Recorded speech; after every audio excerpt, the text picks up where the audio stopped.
ഓട്ടംതുള്ളൽ നടൻ കല്യാണസൗന്ദര്യം അവതരിപ്പിക്കുമ്പോൾ അയാൾ ഭീമസേനാവണം, പാഞ്ചാലിയാവണം, ഹനുമാനാവണം, പഞ്ചപാണ്ഡവരാവണം, ദുര്യോധനാദികളായിട്ടുള്ള 101 പേരാവണം, രാജാവാവണം, പറവയാകണം, പരുന്താവണം, കാറ്റാവണം, കദളീവനത്തിലെ വാഴക്കൂട്ടമാവണം, കിളികളാവണം, ശൃംഗാര ഭാവങ്ങൾ കണ്ട പൊയ്കയാവണം,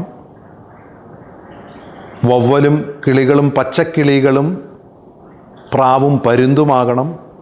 നമുക്ക് ചുറ്റുപാടും കാണാൻ കഴിയുന്ന ദൃശ്യപരമായ ഒരു വലിയ വിധാനത്തിൽ നമ്മൾ നിന്നുകൊണ്ട് പെർഫോം ചെയ്യുമ്പോൾ ഇതെല്ലാം ആവണം.